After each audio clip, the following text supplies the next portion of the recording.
We'll hear argument next in Case 20-1199, Students for Fair Admissions versus the President and Fellows of Harvard College. Mr. Norris? Mr. Chief Justice, and may it please the Court. Grutter assumed that universities could use race in a narrowly tailored way if they just did it like Harvard. But this Court never had any evidence about Harvard. Now you do, and that evidence proves that none of Grutter's core assumptions were ever true. First, Grutter assumed that race would only be a plus. But race is a minus for Asians, a group that continues to face immense racial discrimination in this country. Asians should be getting into Harvard more than whites, but they don't because Harvard gives them significantly lower personal ratings.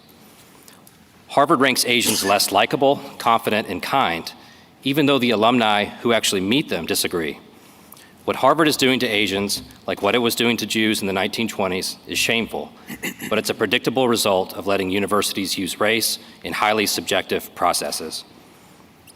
Second, Grutter assumed that applicants would be treated as individuals, not as members of racial groups.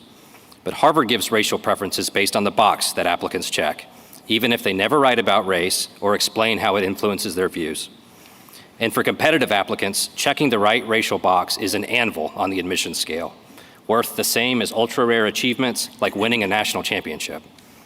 Third, Grutter assumed that universities would seriously consider race-neutral alternatives, but Harvard never once did so until 2017, 3 years after we sued it.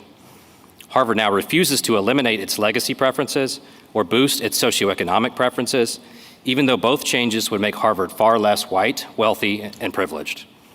That's how Harvard uses race, and Harvard is supposed to be the model. This Court should admit that it was wrong about Harvard, wrong about Grutter, and wrong about letting the poison of racial classifications seep back into education. Grutter should be overruled both for public schools and for private schools that accept federal funds. Mr. Norris, would you spend a few minutes, some time on the originalism argument that was made at the end of the last case? Absolutely. So in terms of the original meaning of the 14th Amendment, the best source on this I've ever read is the United States brief on re-argument in Brown. It painstakingly details the legislative history and how the framers of the 14th Amendment saw it as a ban on all racial classifications. Everyone knows that the impetus for the 14th Amendment was to constitutionalize the Civil Rights Act of 1866. The Civil Rights Act of 1866 is a series of bans on racial discrimination. It's a series of colorblind measures and requirements. And then one of the earliest cases this Court had before it went off the rails in Plessy was a case called Strouder, where the Court immediately recognized that the purpose of this amendment was to eliminate racial classifications, no matter whether they benefited whites or blacks, because racial classifications themselves impose harms. That's the affirmative evidence. Now, I know that the evidence, the pushback is the post-ratification history, but the post-ratification of the history of the 14th Amendment is not the best evidence because we know there was massive resistance to the original meaning of the text of the 14th Amendment. But it also doesn't prove anything. Every measure that's cited in Harvard's brief was a remedial measure. It was in response to the end of slavery and the position that Black Americans found themselves in.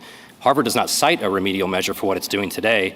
Those same measures that it cites would not be constitutional today because they would no longer serve a remedial purpose, and not a shred of evidence that anyone back then used race to achieve the educational benefits of diversity. Would you have any objection if you do not ask candidates for admission to check a box what their race is, but you are allowed to take into consideration what an applicant would say in an essay about having to confront discrimination growing up and how he or she did that. You are allowed to take in consideration what a faculty recommender said. You know, one of the things that, this applicant would bring is how to deal with racial discrimination in an area or in a school where he's part of a very small minority. Do you have any objection to that sort of introduction of race on behalf of a particular applicant? Absolutely not, Mr. Chief Justice. And in fact, at the end of this case, at the end of the trial, we discovered that Harvard had amended its reading procedures for applications, and there had been an amendment that said you only should take into account race if someone talks about it on their essay or in their recommendation letters. Harvard deleted that instruction and said that is not how we use race, and that should have never been put in there. So we really are, in this case, talking about the checkbox. So you agree that with respect to the essays, the Chief Justice suggested that one aspect of racial experience is confronting discrimination, but there are also other aspects of racial experience. Justice Alito gave an example earlier. But you agree that with respect to the essays, whether it's guidance counselors or whether it's students, can express whatever views they choose to express about their own racial experiences and the relevance of that for admissions officers. Yes, what Title VI bans is race itself as a consideration. And so if a university gives credit to a black student who writes an essay about overcoming discrimination and equal credit to an Asian student who writes an essay about overcoming discrimination, then that is not race itself. That is Oh, sorry, finish. That's overcoming discrimination, which Justice Scalia wrote in Croson is not a racial classification. But I guess, in our earlier argument, Justice Kagan pointed out that this gets to be slicing the salami pretty finely. I mean, it's one thing to say, yes, that shows resilience because you've written about overcoming discrimination. And a student could write about any number of obstacles that they've overcome from physical disabilities on down the line. But what if, Justice Jackson had asked in the last argument, about pride? What if an applicant wrote an essay about how integral their racial identity was to them as a source of pride and the cultural attributes of the racial heritage were very important? Would that be okay, even if it were all intimately tied up, say, with, the traditions of a Mexican family? And if the answer is no, that can't be extricated from race, why would that be different than someone writing about how important it was to them to have this passion for music in their life, that they loved music? I think culture, tradition, heritage are all not off limits for students to talk about and for universities to consider. They can't consider that. They can't read that and say, oh, this person is Hispanic or black or Asian, and therefore I'm going to credit that. They need to credit something unique and individual in what they actually wrote, not race itself. I'm a little confused because this almost sounds like a different kind of viewpoint discrimination. And under our strict scrutiny standards, we're not supposed to discriminate on the basis of viewpoint or discriminate on the basis of religion. They're considered as sacrosanct, I believe, as race.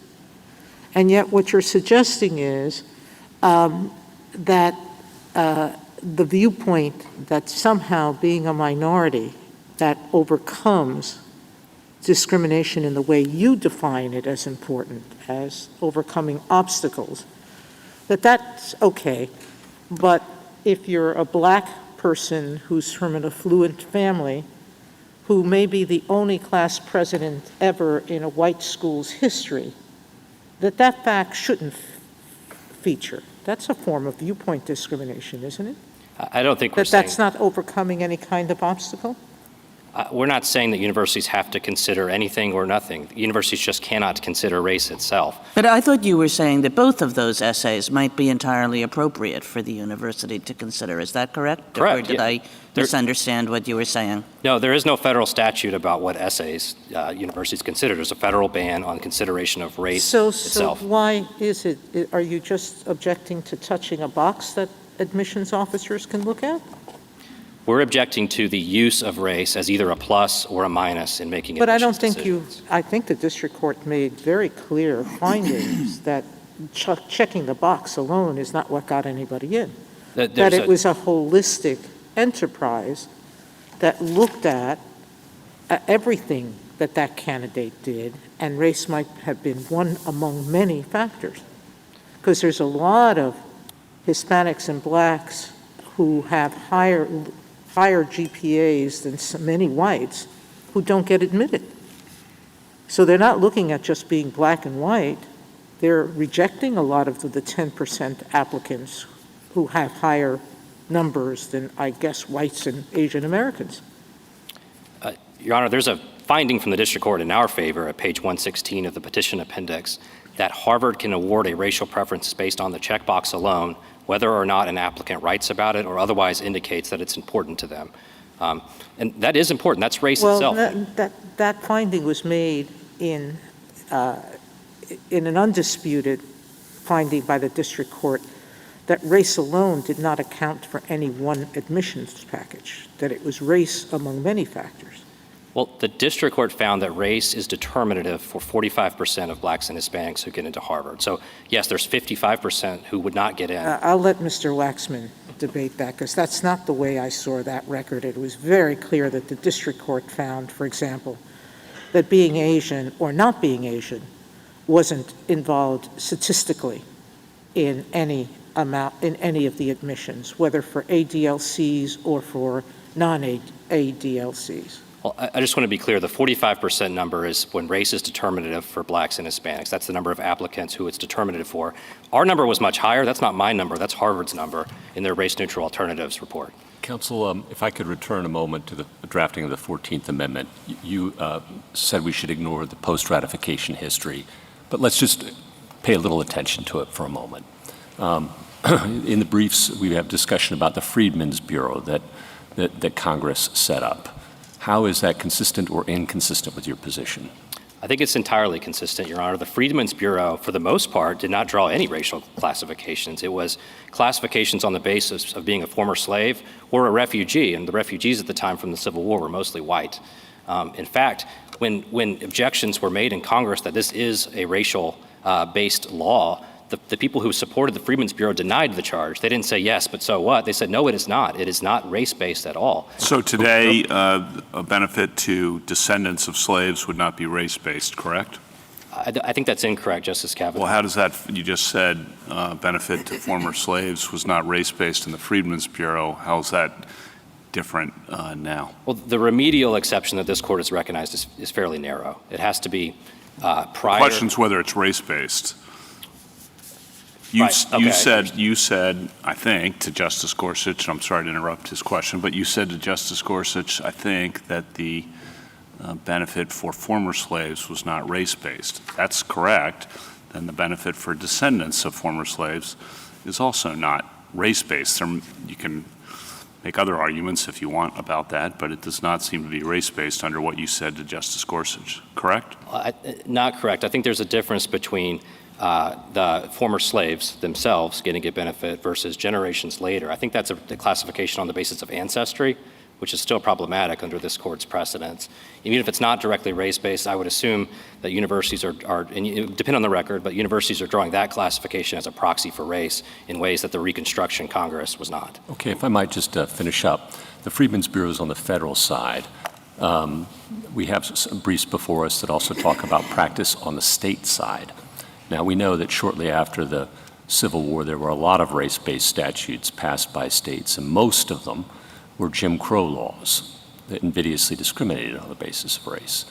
But your friend on the other side cites two that he says are not, one from Kentucky and one from South Carolina. Could you address those? Yes, so we cite a book full of statutes from the same era from states that were purely colorblind. But they do cite two examples, one from South Carolina, which I believe banned racial discrimination by government licensed entities. And there was a finding by that legislature that our government licensed entities were continuing to discriminate on the basis of race. I think it was a remedial measure. And it made sense in light of the end of the war and the massive racial discrimination that was still ongoing. Now, the Kentucky statute is even clearer. It gave benefits, it was a racial classification, but it gave benefits to a group of people in Mercer County, Kentucky, who had no property, were so injured they could no longer work, had no income. I think that what the statute was talking about were the people, the recently freed slaves in Mercer County, to which there were many. And then I have one final question about this. There's also a question of whether we should pay attention to state practices given the language of the 14th Amendment, which doesn't pertain to, or whether we should pay attention to the federal side, given that the language of the 14th Amendment doesn't purport to bar remedial measures or classifications by Congress, which at that time was in full Reconstruction efforts, but that the drafters of the 14th Amendment were especially concerned about racial classifications at the state level because so many of them, everyone knew, would be used as Jim Crow laws were to discriminate against African Americans. I think there's something to that, Justice Gorsuch. Justice Scalia recounted some of that history, I think in Croson and maybe Adirond, where he said there's no reason to think that the same distrust of the federal government would have been there at the time. But I don't think any of these federal statutes are even particularly hard if you assume the equal protection principle binds the federal government because they are all plainly remedial. None have anything to do with diversity, and Harvard has not pressed the remedial interest that justified those I'm statutes. sorry, but many of the civil rights statutes and some of the laws pertaining thereto were directed to being equal to whites. So there was consciousness of race in those statutes. I think not in a relevant sense. Those statutes, this court said in the Jam case in 2019 that exact language is colorblind, that whites, you have to have the same rights as whites, which means everyone is equal. Now, they used race-based language, but what they did was they banned racial discrimination. So That's what not do race we do consciousness. about all the legislation that was passed that gave benefits not just to former slaves, but to free blacks? That was still remedial in your mind? Because there was inequality, correct? I believe it was. And it was in response to an entire system that had been built up of de jure discrimination. I think those were remedial statutes as well. And So even if we have de jure discrimination now or segregation now, Congress can't look at that? Because we certainly have de jure segregation. The races are treated very differently in our society in terms of their access to opportunity. I believe that the remedial exception is still good law. It was one of the two things that justifies the use of race in education that this court identified in parents involved. However, Harvard has not made that argument. It has no factual record that you would need to support that argument. It does not justify its use of race based on its own prior discrimination against blacks and Hispanics. Are you aware of de jure segregation today?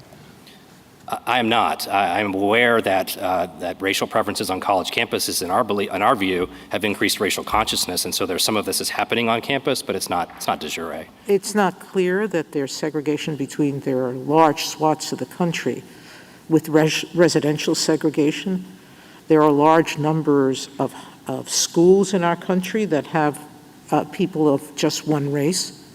There are schools, districts that have only kids of one race and not multiple race or not white people. De jure to me means places are segregated. The causes may be different, but places are segregated in our country. Absolutely. And I think the top 10% program in Fisher, which really got a bad rap in Fisher too, but was solutions like that are meant to account for residential segregation in a race-neutral way. Yeah, the problem is that they don't. That's what the district court found. My memory of Fisher, too, was that the top 10% program was extremely successful at increasing the enrollment of underrepresented minorities at Texas. There are other solutions. We have a very sophisticated race-neutral alternative in this case that takes into account socioeconomic status and forces Harvard to eliminate its preferences for the largely white legacies.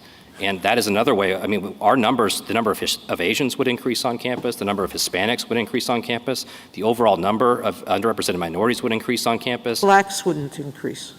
Black representation would be 10%, which is higher than it is in the state of Massachusetts, and that number is quite low. Our expert testified that if Harvard was only willing to consider wealth instead of income, that number would be quite a bit better, because the main disparities we see on the basis of race today is not on parental income, but on generational wealth. Harvard argues, though, that we have a compelling interest in diversity writ large, and that this court has deferred to that interest. And among the diverse things that we need to have in our class are children of large donors. There's evidence about that museum we talked about earlier, children of legacies, and squash team. I'm not making it up. It's in the record. And to what extent should this court be deferring to those interests as part of its compelling interest analysis? Not at all, Your Honor. I think strict scrutiny means you need to be able to reject race-neutral alternatives because they don't satisfy the compelling interest, and the compelling interest is overall broad-based diversity, not declines in our fencing status, not drops in 5 points on the U.S. News and World Report, but it's diversity. And Harvard, it's a little ironic in this case, Harvard is not diverse at all. Besides its racial statistics, 9% of incoming freshmen at Harvard are conservatives. Harvard is 82% wealthy. There's 23 rich students for every one low-income student on campus. It is not diverse in hardly any other way. And so I think that the compelling interest that you recognized in Grutter is not what's actually being pursued on Harvard's. You heard Go ahead. I mean, are you saying now that there is an interest and a compelling interest in racial diversity among other kinds of diversity? I mean, putting Harvard's, whether Harvard should be more socioeconomically diverse, probably should be. But putting that, I mean, is there an interest in racial diversity? I agree with my colleague, not a compelling interest that could justify a racial classification. But racial diversity is not a bad thing. It is a great thing. It is something. But the whole premise of this, right, and, we can talk about whether these programs are narrowly tailored, whether the universities have done enough to, with the use of race-neutral criteria. But the premise of your argument is that even if race-neutral criteria could not achieve the object, Harvard can't use race-conscious criteria. And that must be because you think it's just not important enough. Isn't that right?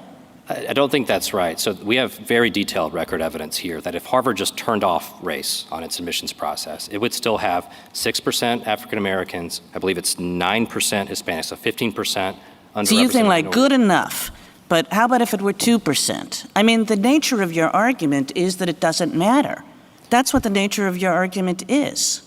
I disagree, Justice Kagan. It does matter because if you're below those numbers, then Harvard's probably discriminating in some sense, and it should stop. Or it's not reaching underrepresented minorities in the way that it should. Perhaps it should not. Well, that's just fighting the question. I mean, the question is, is there a limit beyond which you would say, oh, yes, if you can't achieve that level of diversity with race-neutral criteria, then you're allowed to use race-conscious criteria?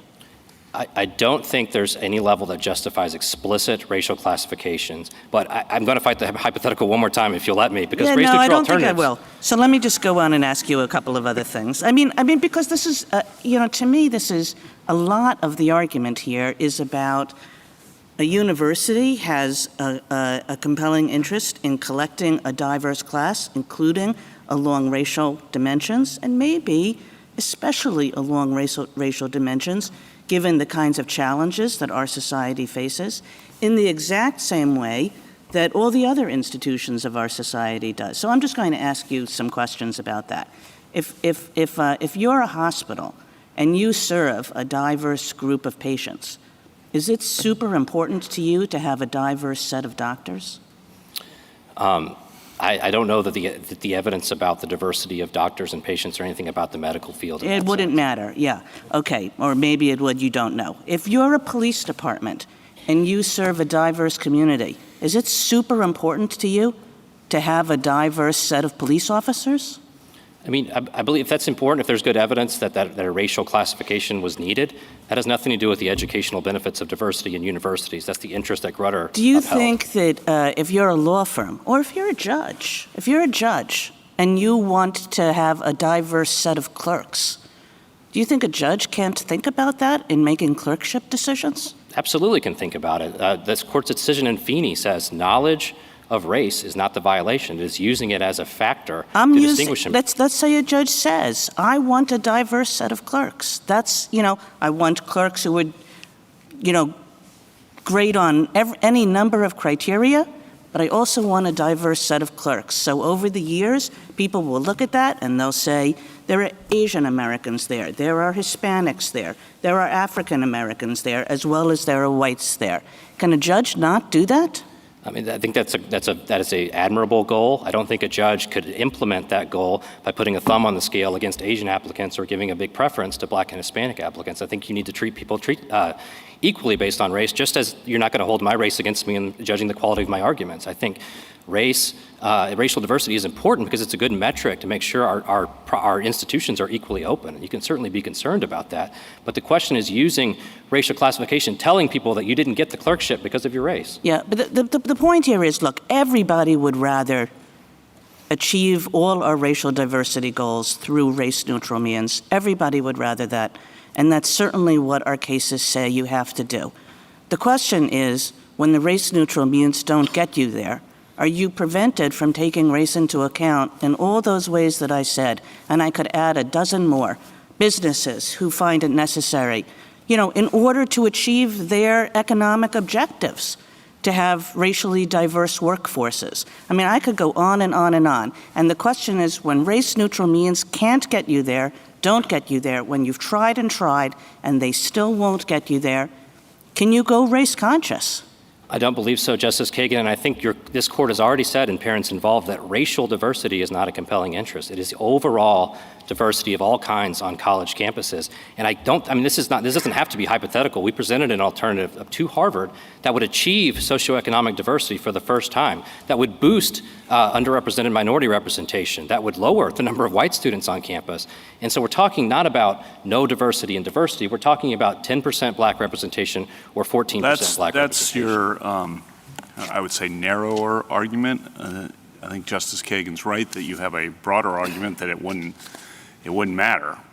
Then you have a narrower argument, as I read the submission and hear you, that even under the Bakke-Grutter framework, race-neutral alternatives suffice to achieve the kind of sufficient diversity. And I'm going to ask you the same question I asked the Solicitor General, which is, how do you measure that on your narrow, or as I see it, argument? Maybe you don't want to accept my characterization, but on what I see as your narrower argument, what is sufficient? What's meaningful, to use the Solicitor General's words, in your view? Well, I think you need to be measuring, if you just take Grutter's interest as a given, you need to be measuring whether your student body is diverse on all dimensions. I don't think Harvard is Now, let me ask it specifically. How do you know whether a race-neutral alternative proposed would be sufficient, adequate to achieve sufficient levels of otherwise underrepresented minorities that you would satisfy what Bakke and Grutter, which I know you disagree with, but would satisfy what those achieve? And you heard the Solicitor General's answer, and I'd be curious your responses to her or your alternative submission on that. Well, I think the burden is on Harvard, and so Harvard would need to come forward with evidence about race-neutral alternatives that have been presented or that it's considered itself, and show how under that alternative it's not getting the educational benefits of diversity. Now, in this case, the only testimony we have is that Harvard doesn't know what number it needs to get the educational benefits of diversity, doesn't know what evidence to consult to know whether it has that, doesn't know what the evidence would even look like, as Dean Fitzsimmons testified, and the only evidence is Harvard's report on the importance of diversity. But in looking at your proposals or looking at California or Michigan or Washington, one of the big themes I think of the brief is, hey, we have these states that have done race-neutral alternatives, and that's been effective in achieving diversity. I think you can dispute that characterization, but that's a theme I gleaned from the briefs. And as I look at that, I want to know, what does that mean, effective or adequate?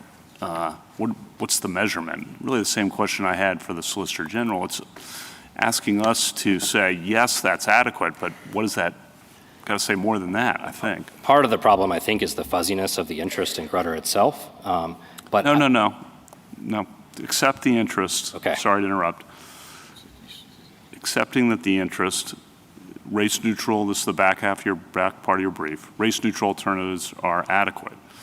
And I just want to know, okay, well, California, Florida, great. That's adequate because, and that could be translated to Harvard because. The University of California system is the most racially diverse elite institution in the world. Whites are the third most represented group on campus. So if racial diversity has these educational benefits and they've achieved them, I think they study their undergraduates on your racial consciousness and your cross-racial understanding. They get really high scores at Berkeley. Berkeley and all the UC system tells prospective students that we have a very diverse student body and that the educational benefits that you would expect to get from that are present. It's the top-ranked public university in the country. It's your great. Point then, the necessary add-on point is, and that could be translated to Harvard in essence, or something sufficient could be translated to Harvard, and I just want you to fill in the blank there. Why? I think it can. Our race-neutral alternative that we've focused on, Simulation D is what we called it, would make Harvard they would go from 82% economically advantaged to 51%. You would actually have pure socioeconomic diversity where it's about 50-50. The number of white students would decrease, the number of Asian students would increase, the number of Hispanic students would increase. I think you'd see lots of benefits in that. The number of black students would decrease from what to what? Would decrease from 14% to 10% was the number. And our expert testified that number, 10% is an absolute floor because the number couldn't be higher because his socioeconomic preference didn't have the sophisticated data that Harvard has. I think that's successful on any metric. And I've never heard Harvard prove the delta there as being necessary for educational benefits of diversity.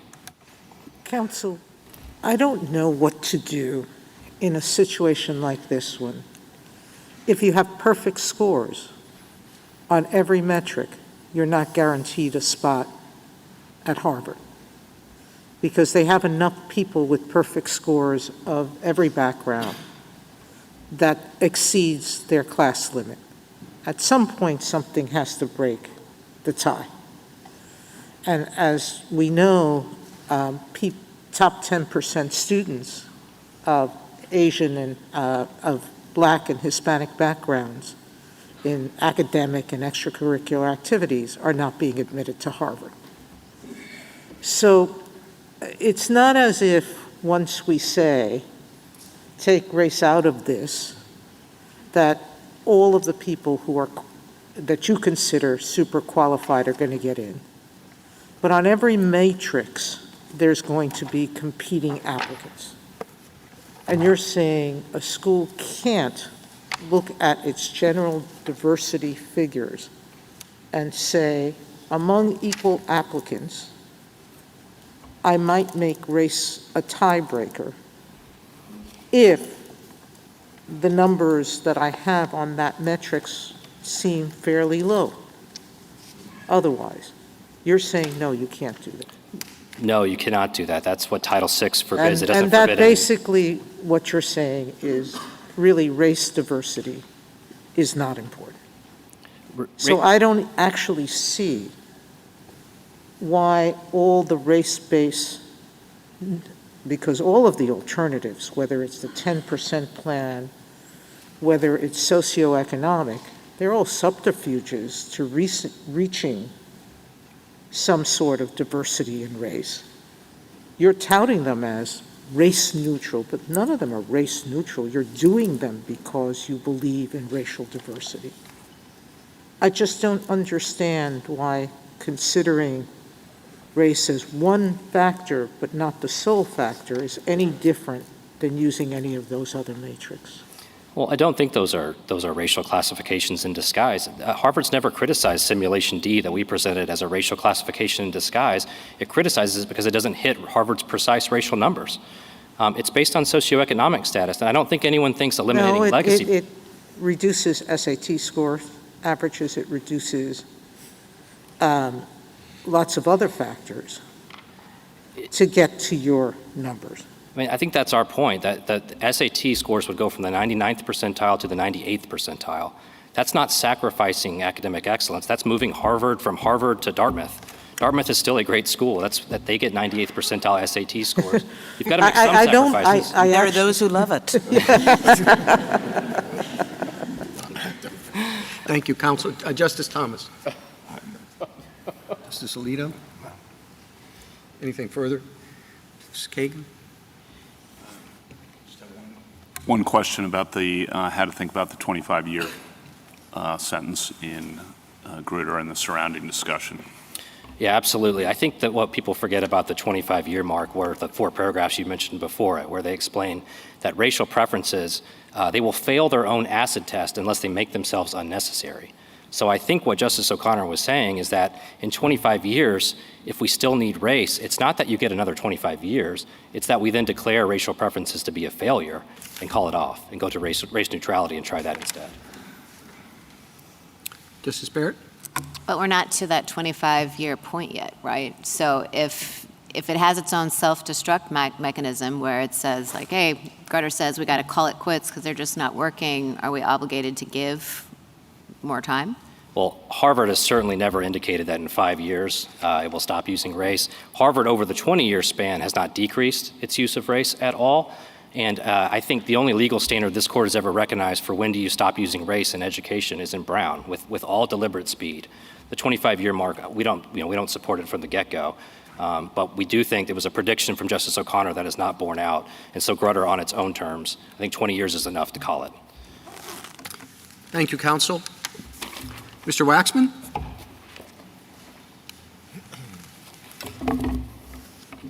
Mr. Chief Justice, and may it please the Court, the evidence and findings in this case confirm what this Court has long recognized, that a university student body comprising a multiplicity of backgrounds, experiences, and interests vitally benefits our nation. Stereotypes are broken down, prejudice is reduced, and critical thinking and problem-solving skills are improved. Student body diversity makes our businesses more innovative and globally competitive, our scientists more creative, our medical professionals more effective, and our military more cohesive. Experience has more than borne out Justice Powell's observation that our future as a country depends on having leaders who have enjoyed wide exposure to students as diverse as the nation itself. And so, as this court has consistently held, if necessary to achieve genuine diversity, a university need not blind itself to race, which, like the type of high school an applicant attended, their socioeconomic and family background, or the part of the country they live in, forms a part of who they are. Now, SFFA attempts to use Harvard's admissions program as some sort of proof that settled constitutional precedent is egregiously wrong. But while SFFA is fully entitled to its own legal arguments, it is not entitled to its own facts. Following exhaustive discovery in this case, the trial court considered the testimony of 30 witnesses and detailed expert analysis and made extensive, meticulous findings which the Court of Appeal robustly affirmed. And those findings, applying strict scrutiny, are that Harvard does not improperly emphasize race in its admissions decisions, it does not engage in racial balancing, it most certainly does not discriminate against Asian American applicants, and it does not yet have a current workable race-neutral alternative. The false narrative to which SFFA clings is no basis to dismantle decades of precedent confirming the constitutionality of limited race consciousness in admissions. And I very much welcome the court's questions. Mr. Waxman, the petitioner argues that over 80% that actually you do have available a race-neutral approach that would yield different but excellent results.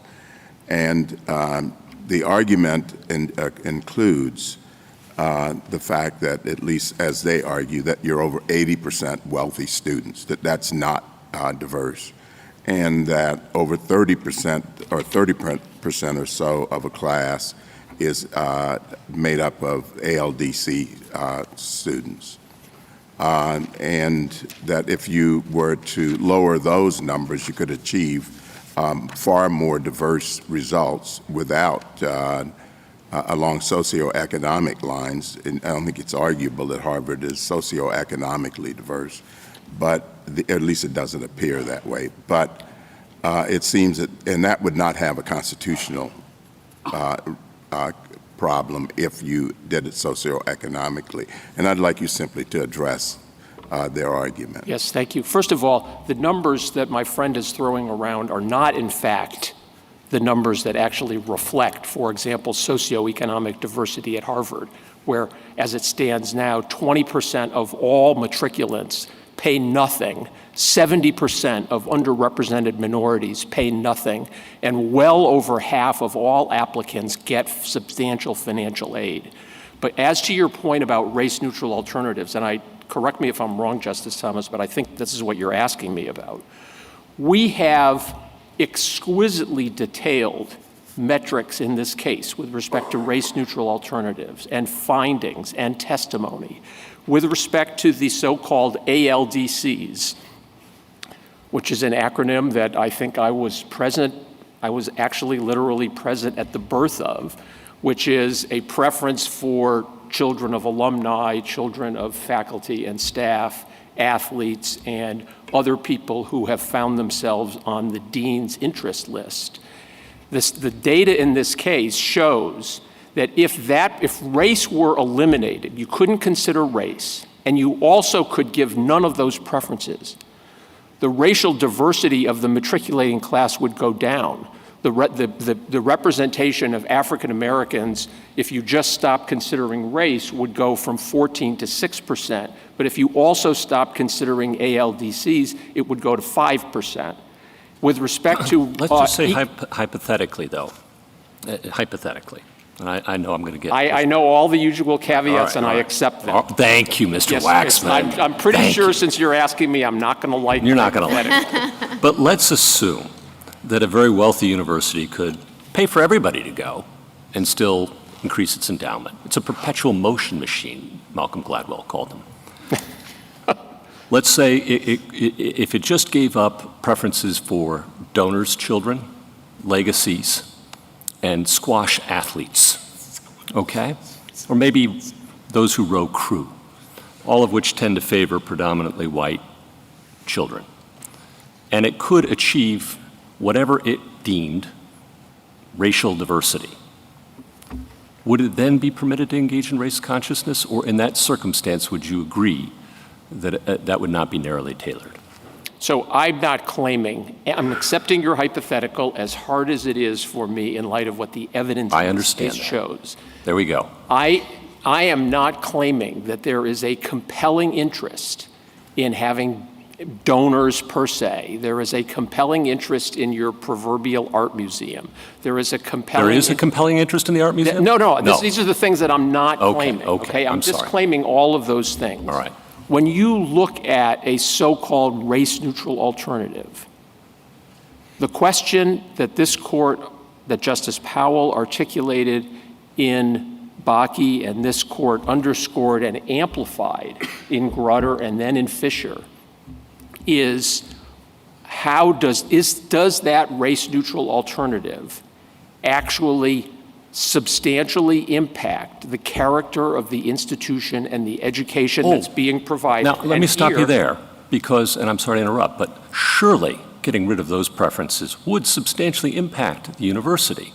But you're saying they are not a compelling interest for constitutional purposes. So no, what I'm saying... Or does the 14th Amendment make legacy children... Of course... Okay, no, so we agree. Of course not. And the truth of the matter is that if this were a case in which the evidence showed that eliminating a legacy preference made a substantial difference, the district judge to say that the district judge was applying strict skeptical scrutiny on the narrow tailoring principles is quite an understatement. Okay. Might have decided otherwise. What the district court found, and Judge Gorsuch, if I can just make one comment about the record, which I think responds to at least the gist and spirit of your hypothetical.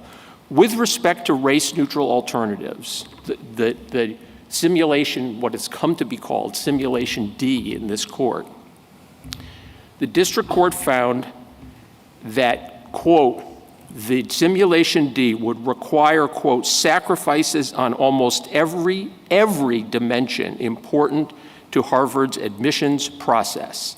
Among other things, and these are all recited in the Smith Committee report, they are recited in the extensive discussion of race-neutral alternatives in both the district court opinion and the Court of Appeals opinion, are that, for example, with respect to academic excellence, the academic factor, the number of matriculants who score 1 or 2 on the 5-point scale would go down 17%. I'm familiar, Mr. Waxman, I am familiar with all of that, along in other words, we go down from 99 to 98th percentile. I've got it. If I might shift gears, okay, I'm familiar with all those, and I appreciate that, and I understand your point. It was a hypothetical. What do we do about history here? Because one thing we know, or we think we know, or we're told in the briefs at least, is that Harvard's move to a holistic application approach happened in the 1920s because it wanted to impose a quota on Jewish applicants, but it didn't want to do through front door. So it used diversity as a subterfuge for racial quotas. What the record in this case shows, and it's discussed in some detail in the, I'm going to blank on the names of the reports, but the various reports that Harvard has done over the years on diversity and diverse admissions in the case. One is the so-called Rudenstein report, and the other is the Corona report, both of which are in the joint appendix, is that Harvard actually, even before the Civil War, has at its admissions policy an effort to, in fact, diversify on both viewpoint and geography the class. Now, there's no doubt, and Harvard acknowledges and is ashamed that in 1920, one of its presidents, President Lowell, decided that there were too many Jews and that they were then going to start asking questions on the application that would allow them to take into effect character.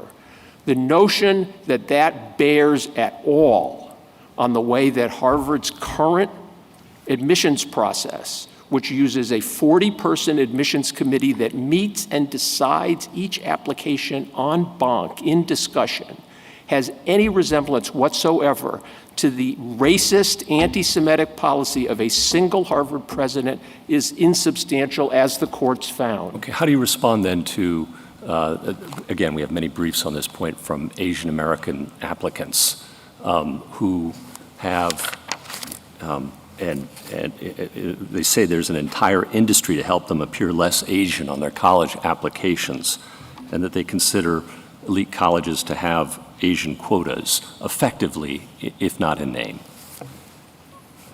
I'll say two things. One, generally about the amicus briefs, and two, specifically about Harvard. And I certainly want to get to number two. But there are multiple amicus briefs filed by Asian American organizations, and one that is particularly, I think, powerful, filed by 1,240 scholars of Asian American experience and Asian ethnicity, all of whom not only opine, but cite studies showing that Asian Americans as a group, and Asia, of course, represents 61% of the world's population and a multiplicity of ethnicities, that Asian Americans demonstrably benefit from a holistic admissions policy that considers race as one factor among many. Now, with respect to Harvard, to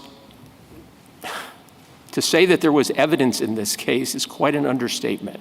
The district court found, I'm quoting page 261 of the joint appendix, and it's reiterated by the Court of Appeals on page 80 of the joint appendix, that there was, quote, no evidence of discrimination against Asian Americans whatsoever. Again, now on page 264, there was consistent, unambiguous, and convincing testimony that there was no discrimination in the admissions process in general and the personal rating in particular.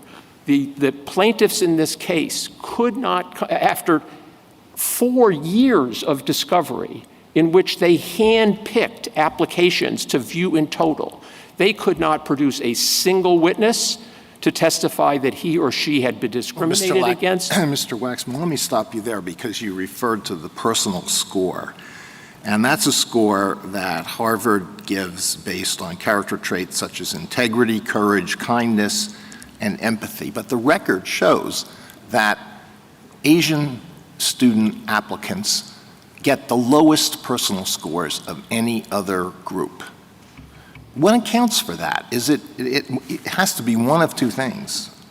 It has to be that they really do lack integrity, courage, kindness, and empathy to the same degree as students of other races, or there has to be something wrong with his personal score.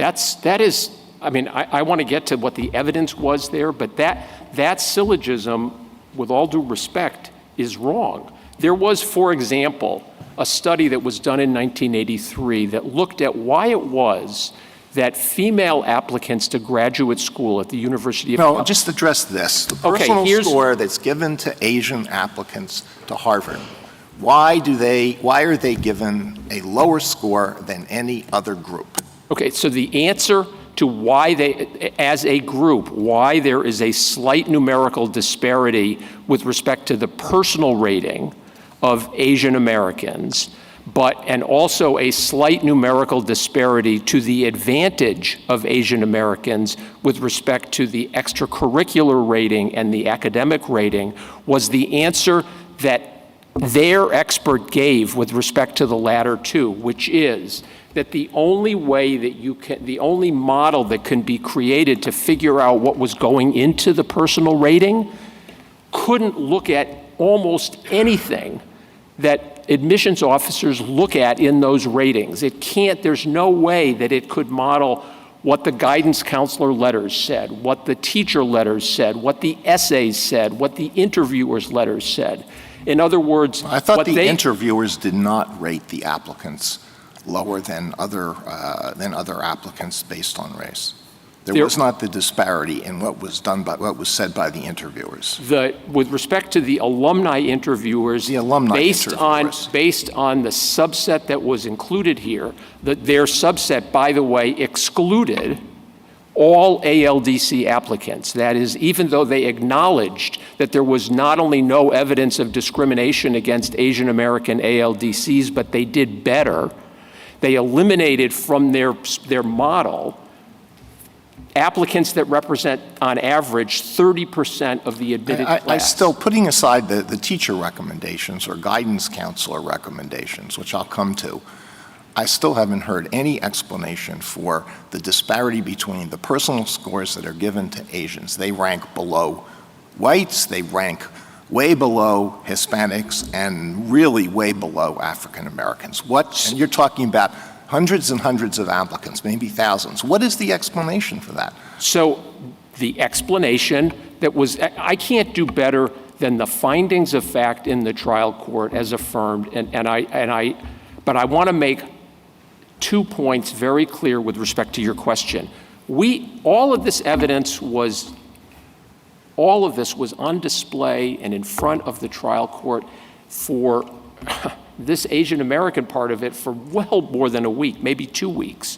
The district court found, considering all of the evidence, that there is, quote, no credible evidence that corroborates the improper discrimination suggested by SFFA's interpretation of the personal rating, page 264. Well, all right, I'll try one more time. The district court found, quote, a statistically significant and negative relationship between Asian American identity and the personal rating assigned by Harvard admissions officers. That's correct. And what she said is the record will not allow a full explanation of that because there was no evidence with respect to what teachers said, what guidance counselors said, what these students wrote about. But what we can say with respect to the allegation of discrimination in this case, which was the definition of discrimination that was at issue in Bakke and Grutter and Fisher, and which their lawyer got up at opening statement and said, when we talk about discrimination, in this case, we're talking about discrimination in admissions outcomes. And here again, the district court found, and the Court of Appeals also concluded, that there was no evidence of discrimination in admissions outcomes against Asian Americans, whatever you think about the personal rating, which is, after all, simply a number Justice Alito would like to ask a question. I'm sorry. I'm not trying to filibuster you. Finish your sentence, then Okay. I will ask one more question. I want to make one other thing clear to the extent that it's not clear from the record.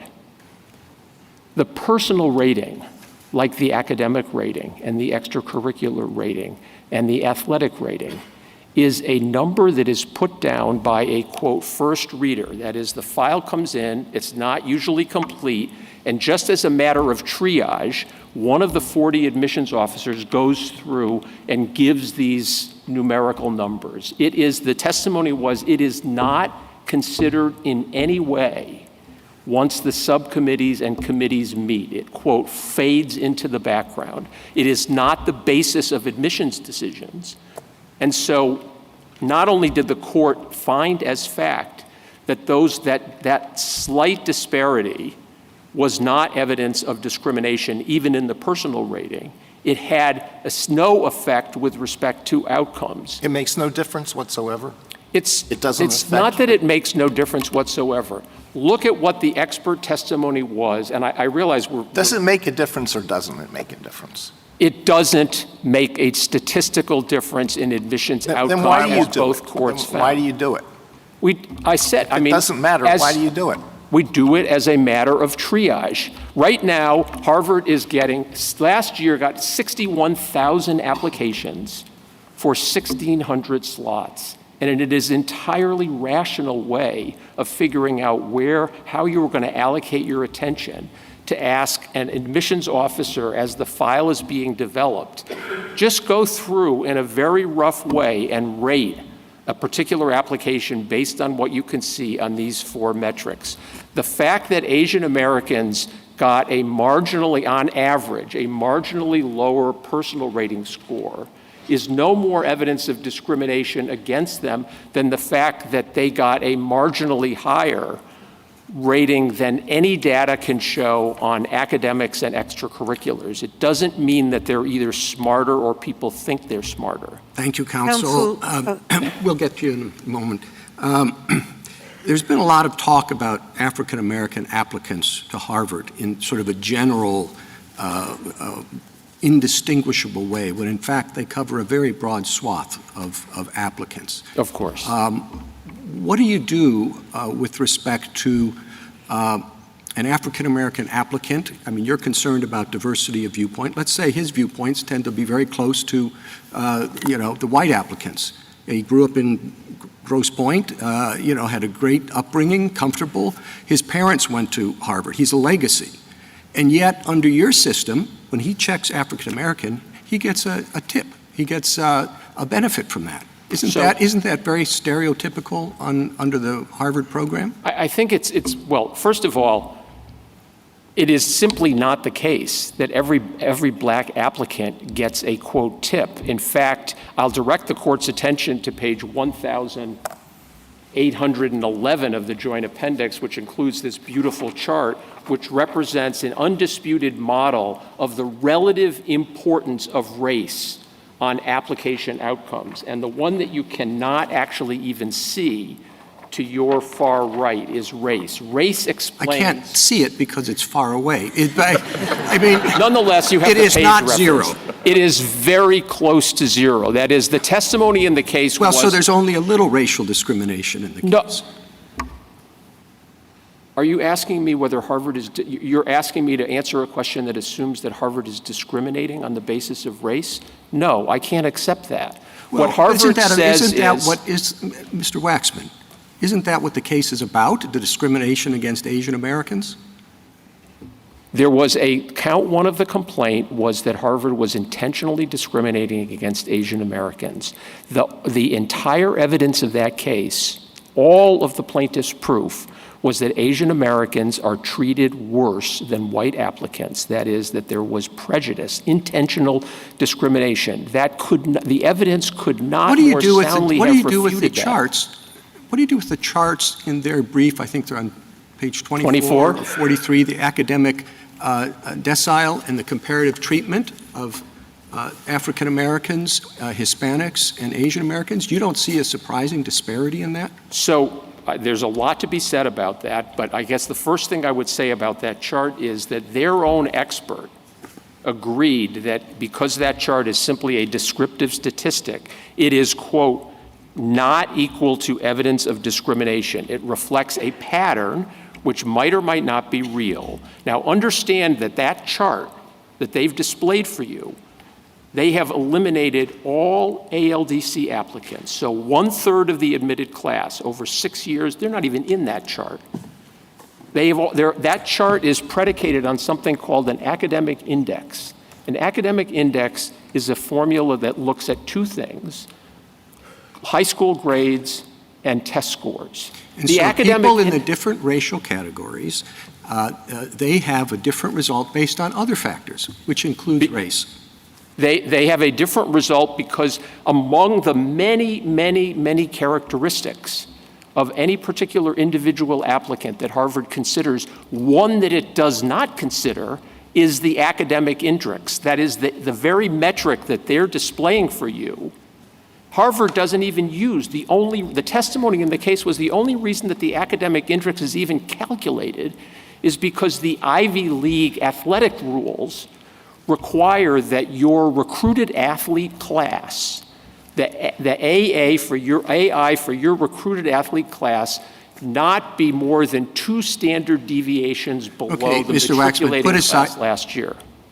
Put aside the hypothetical about the African-American applicant who's a legacy. Take 2 African-American applicants in the same category, however you want to take it. They both get, or both can get, a tip, right, based on their race. And yet they may have entirely different views. Some of their views may contribute to diversity from the perspective of Asians or whites. Some of them may not. And yet it's true that they're eligible for the same increase in their opportunities for admission based solely on their skin color. So the point— That was a question. No, I know. I'm attempting to answer your question. There is no doubt that as the testimony showed, that for applicants who are essentially so strong on multiple dimensions, so extraordinarily strong on multiple dimensions, that they are sort of on the bubble, that they are a real candidate for admission, being African-American, or being Hispanic, or in some instances being Asian American, can provide one of many, many tips that will put you in. People say that, yes, but you will have to concede that if it provides one of many, that in some cases it will be determinative. I do concede that. Okay, so we're talking about race as a determining factor in admission to Harvard. Race for some highly qualified applicants can be the determinant factor, just as being an oboe player in a year in which the Harvard-Radcliffe Orchestra needs an oboe player will be the tip. We did not fight a civil war about oboe players. We did fight a civil war to eliminate racial discrimination, and that's why it's a matter of considerable concern. And I think it's important for you to establish whether or not granting a credit based solely on skin color is based on a stereotype when you say this brings diversity of viewpoint. It may not bring diversity of viewpoint in a particular case at all. Well, number one, viewpoint diversity, while Harvard values it and seeks it, is not by far the only reason for wanting a genuinely diverse class. We want a diverse class for backgrounds and interests and lots of things other than just viewpoint. If we were to use, for example, the example that has been discussed, I believe, for every other advocate that has stood up this morning, and what about taking race into account if the student writes about it? The fact of the matter is Harvard is attempting not to have among a class that is diverse among many generations, a class that is racially diverse only for people for whom their racial identity and their racial experiences is of such compelling importance that they write about it. Right? Your hypothetical about the black student who may have very different views than the stereotype of what a black student will have is in fact the subject that's discussed in the Corona report. The Corona report gave, in its analysis of the importance and dimensions of diversity, an actual example that came from Richard Light's book, published book, which had a particular class. It happened to have 3 African-American students in it. An African-American student gave an answer in a discussion, which another African-American student said, "That is not my view. My view is quite the opposite." And a third one said, "I wasn't actually going to say anything, but I have a completely different view." That was an incredible learning experience, not only for the non-African Americans in the discussion, but for them. And that's what Harvard is trying to get at. Thank I'm you, Mr. sorry Waxman. for taking so long. I appreciate your answers. Justice Thomas? Justice Alito?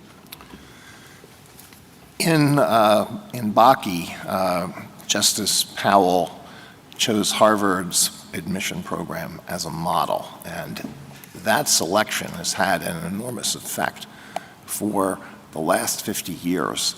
Harvard submitted a brief in Bakke along with a number of other colleges. I went back and I looked at it and noticed that the brief talked about Harvard's program going back 30 years, but it didn't say anything about President Lowell or what Harvard had done back in the 1920s. So my question is, did Harvard sell Justice Powell a bill of goods. Do you think Justice Powell would have held up the Harvard program as a model, as an exemplar for the whole country, if he knew about the origins of the holistic program? Justice Powell used Harvard's description about its admissions process and the limited extent to which it was then and for the past 30 years had been using race as one factor among many to achieve genuine diversity in its student body. The Harvard brief, Justice Powell didn't take it or not take it because prior to the Civil War, Harvard College was a leader in encouraging diversity in its undergraduate applications any more than the fact that it had a terrible stain on its history 100 years ago. It was taken for what it was presented as, and it fairly presented how the Harvard admissions process worked then and works now. Justice Sotomayor? Counsel, there are two questions that I want to get to that were asked of you. The first was Justice Alito's about the poor personal rating. It seems to me that petitioner claims that Harvard's discriminating against Asian Americans because it uses subjective criteria that's affecting the personnel ratings. That's how I think I read his question, correct? So it's not that it's using race in admitting people, it's that it's using a corrupted personnel rating, correct? Well, I don't want to speak for Justice. I don't want to presume to speak for Justice Alito. I think it is fair to say that the criticism of the personal rating relates to the, quote, subjectivity that is involved really in all of the ratings, but particularly in the personal rating. Well,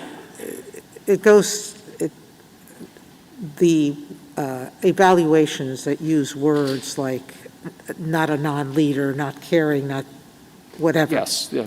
It applies to all races, correct? Of course. All races, applicants receive those ratings as well, correct? And I think what the expert was saying, the fact that you have these numbers, standing alone don't tell you anything, correct? You have to look at all the input that goes into why. Correct. Whether there was discrimination or not, correct? Correct. All right. So the numbers alone tell you nothing.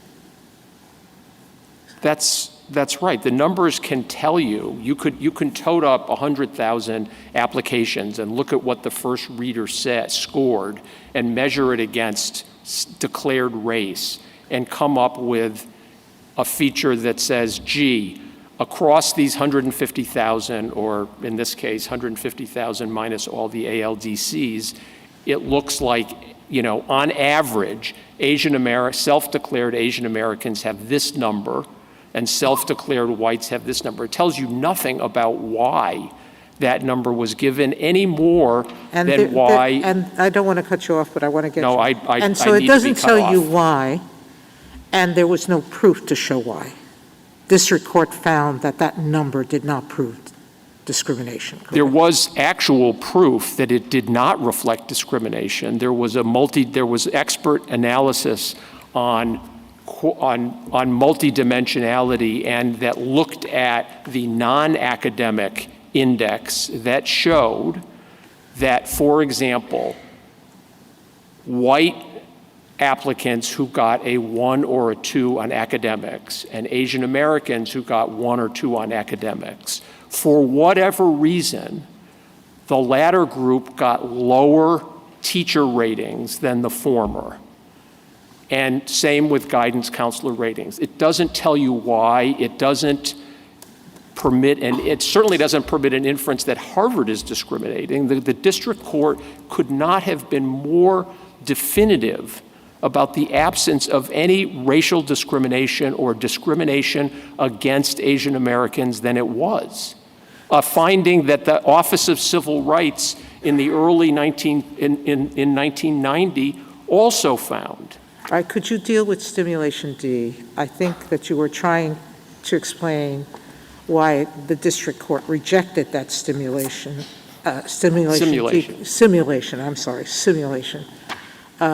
numbers as meaningful. Could you finish your answer? Yes, and, in particular, I'll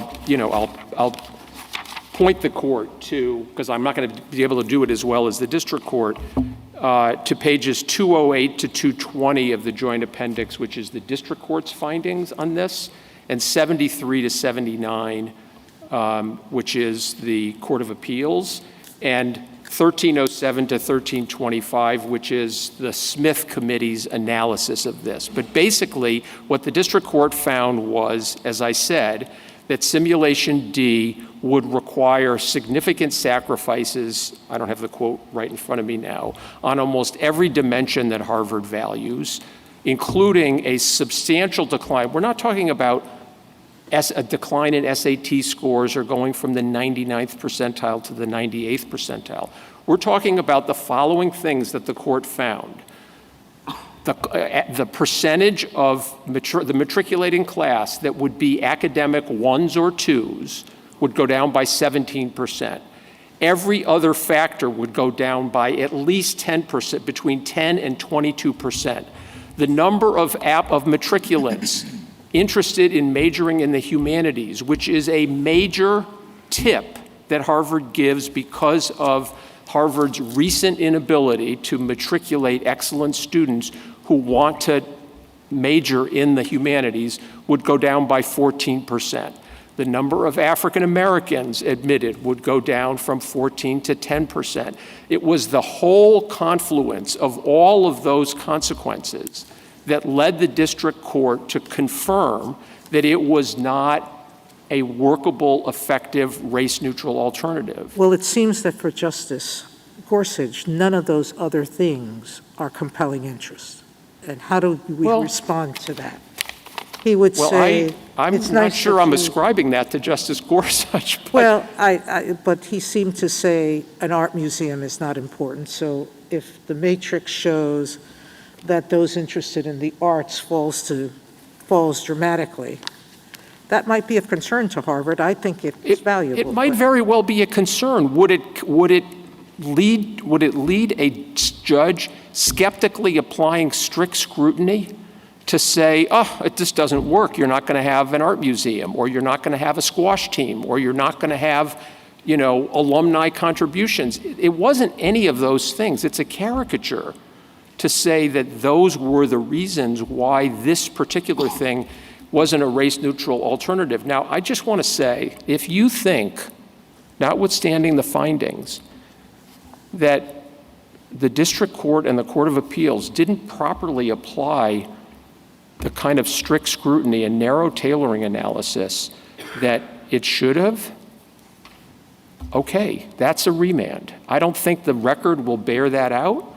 It is not a reason to dispense with decades of constitutional precedent that has allowed all of these, what this court has properly considered to be a compelling national interest in having this kind of learning environment. Thank you. Justice Kagan? Mr. Waxman, there have been a lot of questions today, and I take these to be important questions about what is the end point. If we can achieve racial diversity through neutral mechanisms rather than through race-conscious mechanisms, we should. We've said that many times. So the question is, when can we say that we can achieve our racial diversity goals in that way? And I guess I have a two-part question and then an assumption that I want you to bake into the two parts. The first is, what is Harvard doing in an ongoing way to test whether that is true? And the second is, does Harvard see any progress along that dimension? In other words, I think it was said by petitioners' counsel, Harvard is doing, is putting is using as great a preference as it ever did. And the question is, over time, has Harvard found that it has become less necessary to use race-conscious means or not? Here's the assumption that I want to have you baked into this, which is I take petitioners to be saying, and I think that this is an important thing, that it doesn't matter if some part of the reason for adopting race-neutral approaches is to achieve racial diversity. I think that they very clearly said that. I'm not sure I understand why, given their legal arguments, but I think that they very clearly said that. So assume that you can, sit down and say, we're trying to figure out what race-neutral mechanisms to use, and part of the goal is to achieve racial diversity. What is Harvard doing to answer that question, and is it any closer?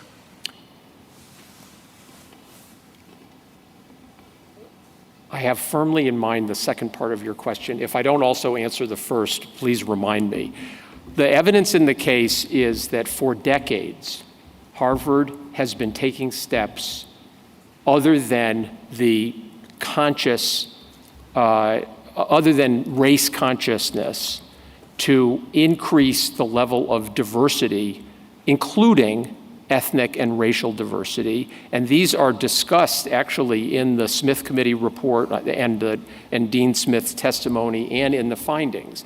It, for example, in the wake of Grutter and actually before, substantially increased the amount of resources that it put in outreach, in partnering with organizations that assist and advance the educational potential of minority and low socioeconomic students. It has achieved some success in getting additional applications, not just from minorities, but from minority applicants who are actually really qualified to attend Harvard. It thought about, well, maybe a way to increase this is to substantially increase our financial aid. And there's evidence in the case, there's actually a beautiful chart that shows how the level of financial aid went up at various points over 2 decades, and what happened with respect to the racial diversity of the applicant class and the matriculating class. And what the testimony showed and the findings was it made a difference to a point. After a certain point, it no longer made any difference. Harvard tested the proposition that its early action program, it's not early decision the way that most schools are because you're not committed to it, but that by admitting a significant percentage, 20 or 25% of its class for people who applied, early on in the academic year, it was disadvantaging minority applicants and applicants from low socioeconomic circumstances because they didn't have the kind of resources, guidance counselors and test prep and all that sort of stuff to be able to take advantage of it. They ended it and asked other universities to do the same thing. With 2 exceptions, no one else did. And what they found at the end of 5 years was that it had the opposite result. That is, it made it more difficult for them to recruit and matriculate underrepresented minorities. And there were a bunch of other things in the record about things that Harvard has done, some of which have had substantial success. And so the notion that Harvard is doing things the same way and is always going to do the same things the same way is just wrong. Harvard completely recognizes and endorses this court's statement in Grutter that, quote, there are serious problems of justice connected with the idea of preference itself. That's why it holds itself, why it is attempting to achieve all of the compelling benefits of a genuinely diverse student body in the most race-neutral way that it can. And in terms of, I don't know if this is the first part of your question, but Harvard is actually is measuring how it is doing in terms of diversity and the benefits of diversity and what needs to be done and what other things can be done in a race-neutral way on a very regular basis. And I can give you the data on, with respect to either. But for example, Harvard committed itself in 2018 that it would, continue to look for race-neutral alternatives and have another systematic review, systematic, statistically, rigorous review about how it is doing. That committee has been formed and has already met for the 5 years that will transpire next year. Yes, we are trying. Yes, we have tried other things that have helped. Are we there yet? No. And that's the reason why the 45%, the district court's finding of 45%, that's what it shows. It shows. Thank you, Mr. Waxman. Justice Gorsuch? Yeah, I just was hoping to get an answer to the second half of the question, which was when does Harvard anticipate this will end? Grutter spoke of it being a 25-year window, as you're well aware. Harvard could tomorrow do without federal funds and continue to discriminate on the basis of race however it pleased. I'm sure that would be a hardship. But what is Harvard's view on how long this will take? So Harvard, like the Solicitor General and like UNC, understood all 4 paragraphs of what Justice O'Connor wrote in her opinion and takes it to heart. What Justice O'Connor said was, it's been 25 years since Grutter. There's evidence that our society is changing.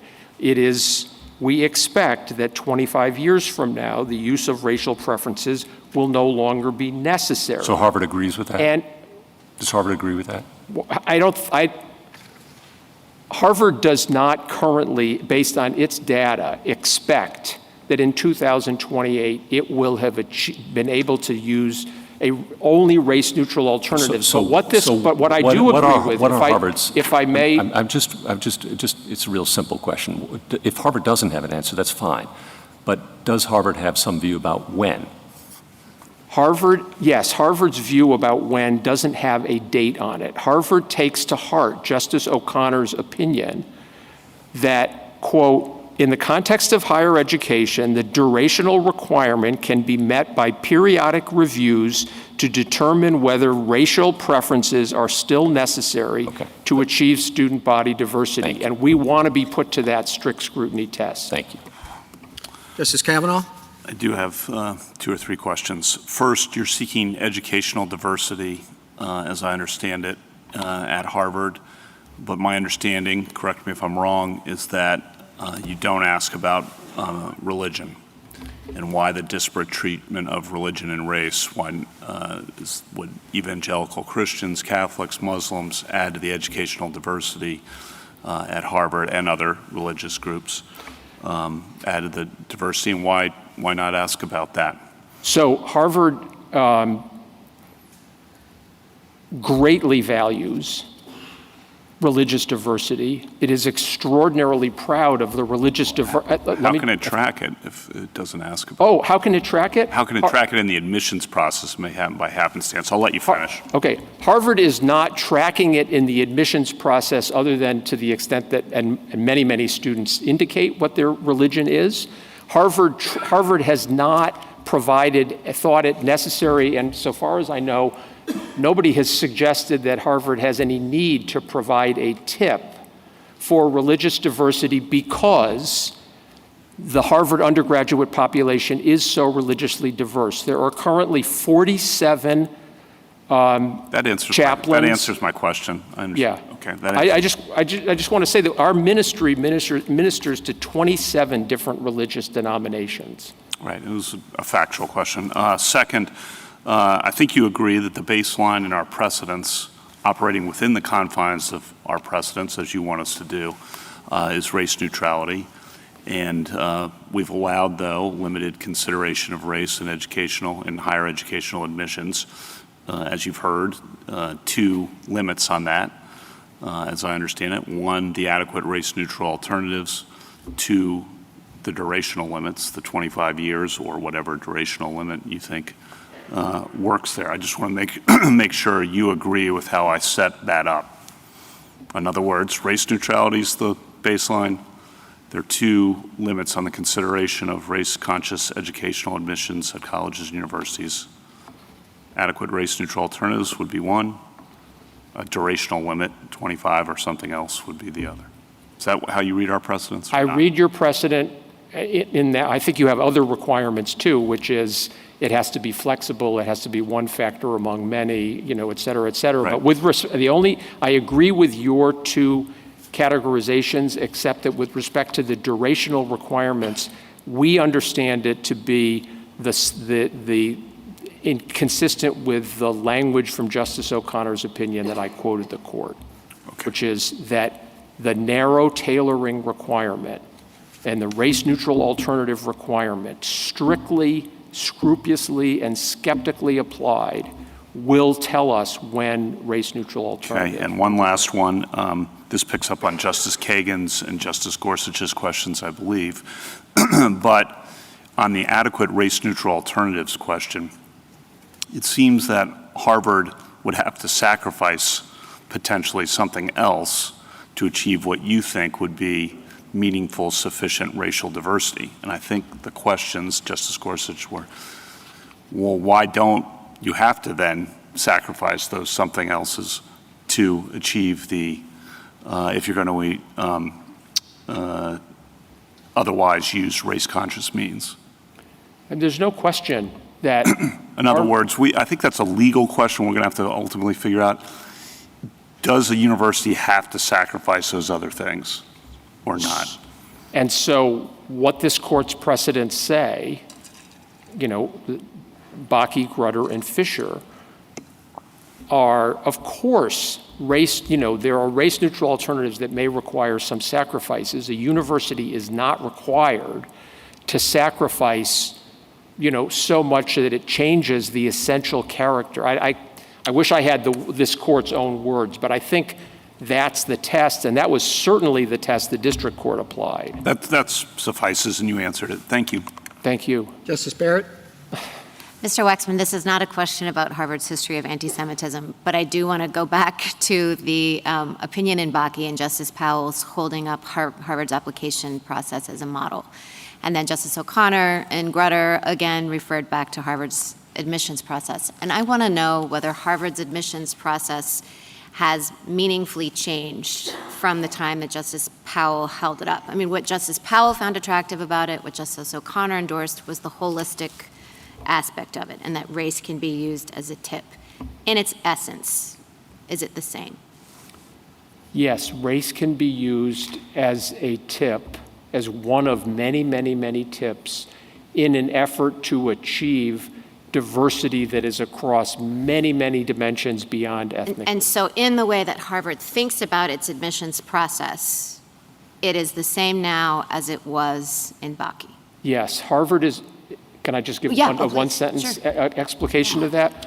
What the Harvard Admissions Committee is attempting to do with the benefit, the luxury of a pool of applicants that is supremely qualified, is to bring together a class of 1,600 matriculants who are best, in the judgment of the admissions committee and the faculty that oversees it, are best able to learn from and teach each other as an organic whole.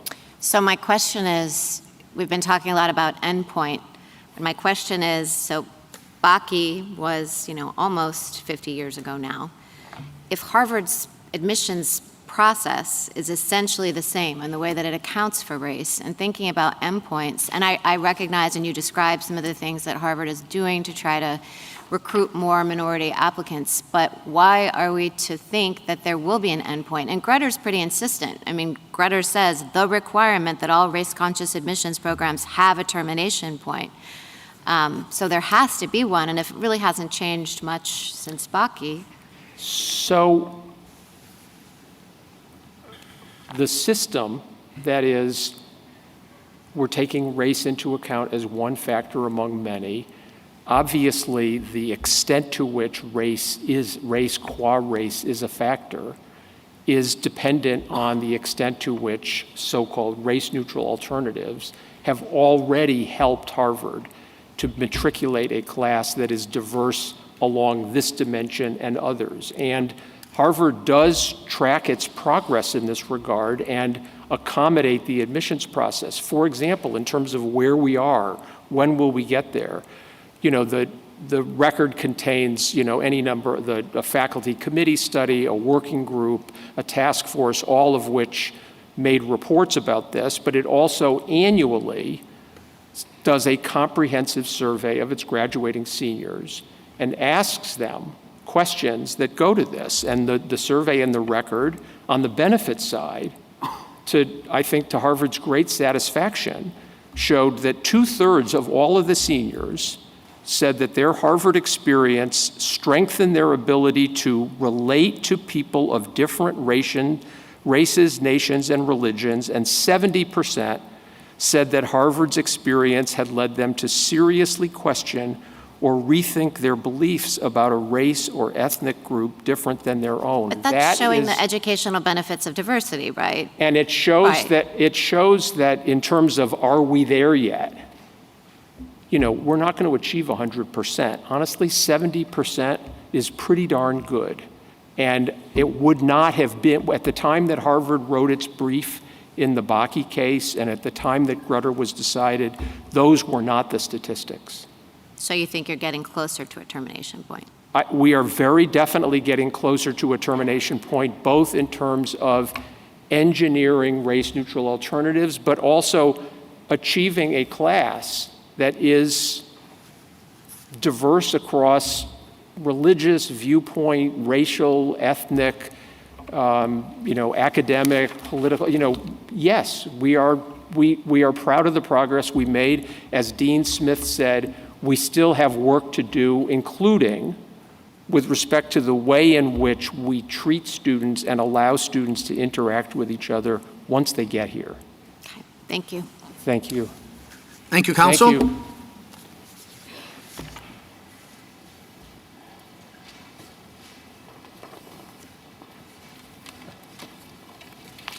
General Prelogger, welcome back. Thank you, Mr. Chief Justice, and may it please the court. The court has heard hours of argument on the constitutional issues in this case, and so I would like to take a step back and focus on the profound consequences of the court's decision here for the nation that we are and the nation that we aspire to be. Petitioner seeks a sweeping ruling that would harm students at schools and colleges throughout the nation. A blanket ban on race-conscious admissions would cause racial diversity to plummet at many of our nation's leading educational institutions. Race-neutral alternatives right now can't make up the difference, so all students at those schools would be denied the benefits of learning in a diverse educational environment. And because college is the training ground for America's future leaders, the negative consequences would have reverberations throughout just about every important institution in America. For the United States military, as I've explained, having a diverse officer corps is a critical national security imperative. For corporate America, diversity is essential to business solutions. For the medical community and scientific researchers, diversity is an essential element of innovation and delivering better health outcomes. Overruling Grutter would have devastating effects on our nation's efforts to move ever closer to a more perfect union where our nation's diversity is a source of its greatest strength. And I think the court should not take the destabilizing step of overruling precedent here. Justice Gorsuch, you asked a series of questions about race-neutral alternatives, and I want to offer the position of the United States. I think, Justice Barrett, you also asked these questions about things like legacy, donors, children of faculty and staff. And I want to be very clear on behalf of the United States that if it could be shown that eliminating those kinds of preferences would actually enable a university to meet its diversity goals and to be able to offer the educational benefits of a diverse student body, then yes, we think absolutely that can function as a race-neutral alternative. And it's incumbent on universities to consider those kinds of options as they chart a path forward. And so I think to the extent that the court has any concerns about that or thinks that the lower court in this case did not apply that kind of standard, that would be wrong, because the court has made clear that strict scrutiny in this context is strict, and that universities have to undertake continual obligations to search for those types of alternatives in order to be able to achieve diverse student enrollment without taking race into account. Grutter was about college admissions, but in your opening statement, it seemed to me you want to extend it to employment. Is that right? No, Justice Alito, I was trying to make the observation that the experience of students in those 4 years of college have effects on the course of their life. Then why were you talking about corporate America? Because corporate America, like the United States military, relies on having a diverse pipeline of individuals who had the experience of learning in a diverse educational environment and who themselves reflect the diversity of the American population. We're not asking the court to extend Grutter in any way here. We're only asking the court to reject petitioner's request for the court to overrule that precedent, because I think it would have these destabilizing ramifications in just about every important industry in America. General, if we were talking about the 25-year mark, so let's imagine we fast forward and it's 5 years from now and we're considering whether to, same question, would it be overruling Grutter at that point to say this is the end point, we're at 25 years, no more race consciousness in admissions?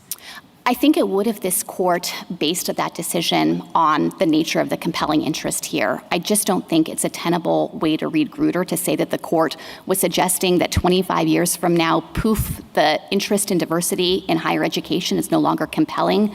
That is and will remain a compelling interest. And Grutter observed that over time, it would be possible for schools and universities to achieve that interest without having to take race into account.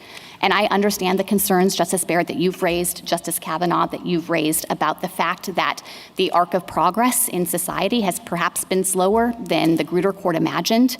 I think if this court has those concerns, it could emphasize that the narrow tailoring requirement remains very strict in this case. Universities should be held to a high standard and a heavy burden to explore those alternatives, to put into practice the race-neutral alternatives that currently exist, and to try to get to the point that the Grutter court imagined and that we will eventually reach as a nation where it is no longer necessary to take race into account. But what if the structural barriers, there's not a remedial justification on the table here. Our precedents rule that out.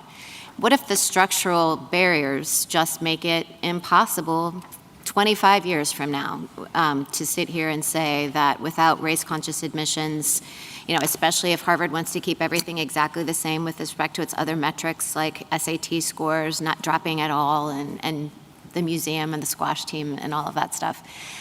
What if it's just impossible? And so what if Grutter was grossly optimistic in what it thought was achievable, and perhaps, Grutter, as we've talked about earlier in the argument, emphasized the risky and potentially poisonous nature of race classifications.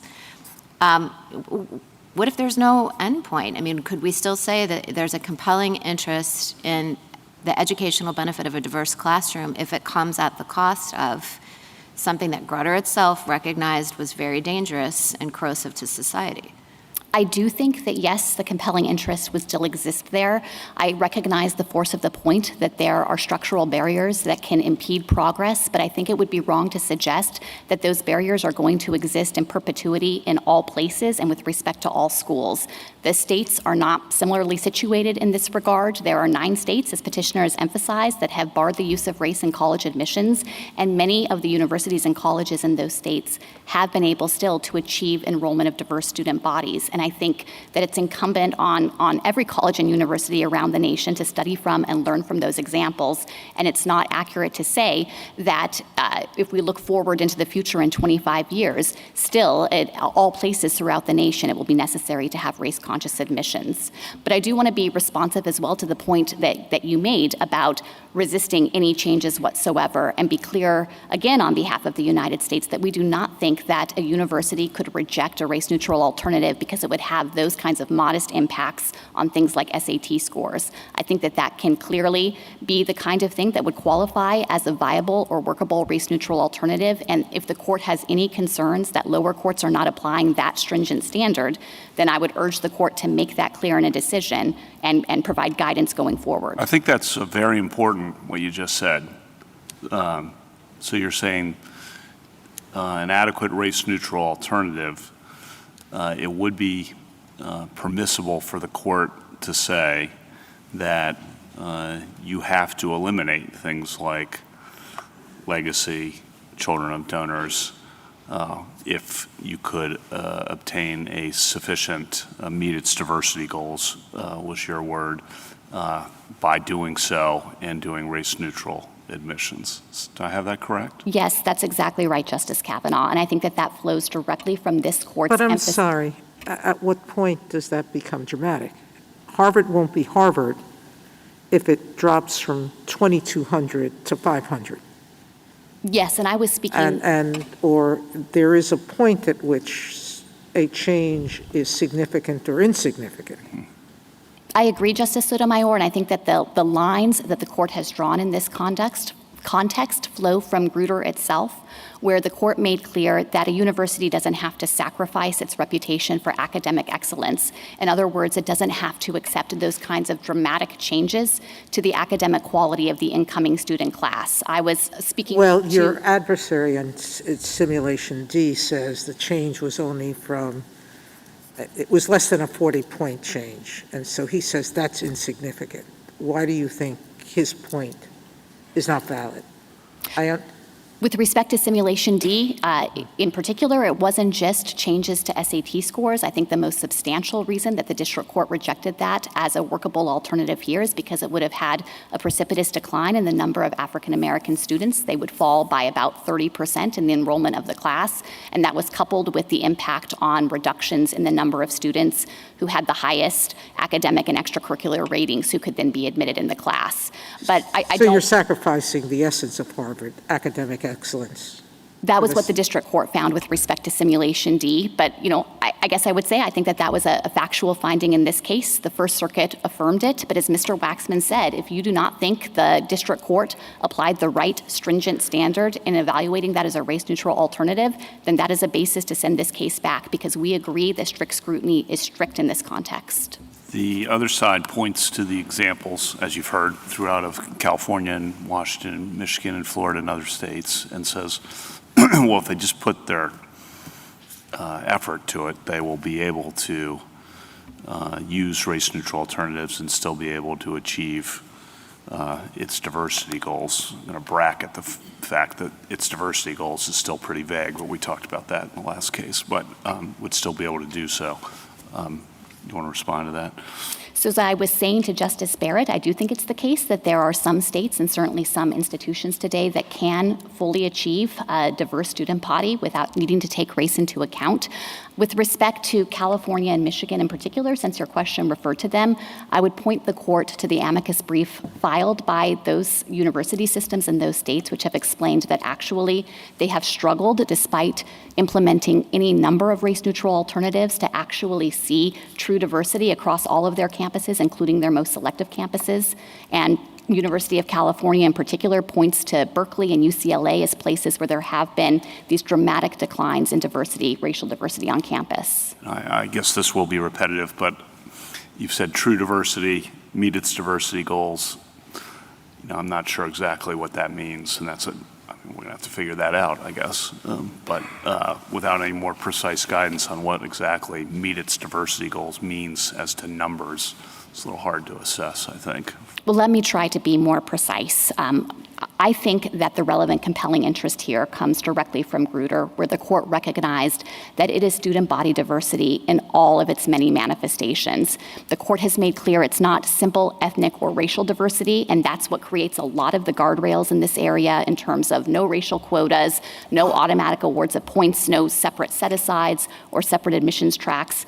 The nature of the interest is not in achieving a precise numerical threshold of minority enrollment at a particular university. Instead, the court has defined this as the educational goals that derive from having a diverse student body along multiple dimensions. And that is the ultimate aim of these policies. So a university that did use a numerical goal or did grant a tip based on race alone would be a problem. Yes, I think if a university used a numerical goal and that functioned as an inflexible goal for the university or functioned as a quota system, that's plainly unconstitutional. This court's precedents don't countenance that. And when we look at that, I'm sorry to interrupt. Go ahead and finish. I just wanted also to try to be responsive to your point about using race as a tip or a preference, and to be clear that there as well, the court has made clear that that can't be mechanical application, so you can't preference every single person automatically or inflexibly. Okay. And but what is a court, a lower court? All right. I mean, faced with diversity and very hard standards to apply, supposed to do when a university's admissions data with respect to race looks more or less identical every single year? So I think at that point, the district court needs to probe whether impermissible racial balancing is happening. The court has made clear that that is not appropriate, that the relevant compelling interest here is not in trying to achieve a precise percentage of particular racial or ethnic groups in the class year over year. And so if that kind of evidence existed, then I think it would be incumbent on the university to establish that it is not actually engaging in racial balancing. Thank you. I think in this case, wasn't it clear there were variations among the groups? Yes, that's exactly right, Justice Sotomayor. And what the district court said with respect to the Harvard facts is that there were greater fluctuations with respect to the number of students in each group who were admitted year over year than there were fluctuations in the applicant pool of individuals of those particular races. And so the district court said that runs completely contrary to a theory of racial balancing in this case. Now, going back to the earlier argument, Petitioner's counsel in rebuttal raised Berkeley's figures, and I don't remember it exactly, but it was like a third white, a third Hispanic, a third this. At the end, he mentioned a black population that seemed tiny. But how do you deal with answering Justice question of what constitutes adequacy? So because he seemed to imply, your opposing counsel, that Berkeley was already diverse. It had numbers that were close to the population. Well, Justice Sotomayor, I would point to the brief filed by the University of California system in this case, and they have explained in detail how Berkeley has experienced a substantial decline in the African-American student population. I think it's gone down to 3%, and they further have explained the toll that's taken on their ability to offer the educational benefits of diversity, as well as the glaring sense of racial isolation that those students have on the Berkeley campus. Thank you, General. Justice Thomas? Justice Alito? Justice Kagan? General, one of the through lines of the briefs in this case is, I think it's actually the first line of the petitioner's brief or something like it, is essentially Brown compels the overruling of Grutter. And the petitioners actually haven't given a whole lot of attention to that argument, but the idea is, and some of the questioning has reflected this idea, is that we have this long and horrible history of racial discrimination, and surely that functions here to prevent racial classifications or to prevent race consciousness of the kind that Harvard and UNC are using. And I just thought I'd give you an opportunity to discuss what you think of that argument. I think that argument is wrong in just about every respect. There is a world of difference between the situation this court confronted in Brown, the separate but equal doctrine that was designed to exclude African Americans based on notions of racial inferiority and subjugate them, which, as this court recognized, with school children affected their hearts and minds in a way unlikely ever to be undone. A world of difference between that and the university policies at issue in this case, which are not intended to exclude anyone on the basis of race or even to benefit particular racial groups on the basis of race, but rather are designed to bring individuals of all races together so that they can all learn together and benefit from that diverse educational environment. And I think it is profoundly ahistorical to say, as petitioners do, that those situations are precisely equivalent, and it also trivializes the grievous moral and legal wrongs of state-sponsored segregation and the enormous harms that millions of Americans suffered under it. Justice Gorsuch? Just to return to Justice Sotomayor's question to you, you indicated, I believe, that percentages have varied dramatically over the years. I must be missing something. On page 23 of the petitioner's brief, they have the statistics from Harvard from 2006 through 2018, and the share of Asian American students varied between 17 and 20% every year, 70% actually being the outlier. Am I missing something? No, Justice Gorsuch, I think that the point I was trying to make is that that band is actually a greater amount of fluctuation than was present in the applicant pool with respect to the number of Asian Americans who were applying to Harvard every year. But let me just say this. Is the same thing true with the Hispanics and African Americans? Because the numbers are pretty similarly banded for those. Yes, that's my understanding, that the district court's factual finding in this regard is that there was relative stability with respect to the number of individuals in those groups who were applying and greater fluctuation with respect to admissions decisions. No, these are admitted students I'm talking about here. Yes, and the district court was drawing a comparison between the bands that you were just describing and the bands that exist. The point is, whatever the pool is, every year the percentage is the same. And the U.S. government below said this manifest steadiness speaks for itself. Am I missing something? Well, let me just say that the district court made a factual finding of no racial balancing. But if you think the district court was wrong about that and this is clearly erroneous, then that is clearly impermissible and the court should send it back. That would provide a basis to reverse on clear error. And we are not here to suggest that racial balancing is okay under this court's precedents. Grutter doesn't countenance it and the court could make that clear. Thank you. Justice Kavanaugh? I appreciate your statement about Brown. I want to ask a question. Justice Thomas's opinion in Grutter said, I agree with the court's holding that racial discrimination in higher education admissions will be illegal in 25 years, end quote. And taking that statement, it would seem that extending it beyond 25 years would itself be overruling Grutter. And just want you to have a chance to respond. Is that not an accurate characterization of the court's holding in your view, or what is your response to that description of what the court did? Variation on questions you've had before, but I wanted to give you an opportunity to address that in particular. I do think that is not how the court itself understood the language. The court made clear in the 4 paragraphs that we've been discussing that the court expected that universities would no longer be able to justify race-conscious admissions policies over time, but that was because the court expected that due to the rate of change in society, they would be able to achieve the benefits of student body diversity without taking race into account. And so I don't think that it's tenable to read the majority opinion in that case as having determined that there was a 25-year clock that would be inflexible. Instead, it was an expectation about what changes we would see in society. Thank you.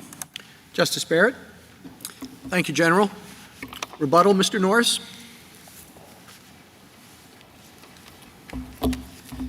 Thank you, Mr. Chief Justice. Just a few points. First, I think what's lost in the United States argument, in Harvard's argument, and in Grutter itself is that racial classifications themselves have harms. They stigmatize their intended beneficiaries.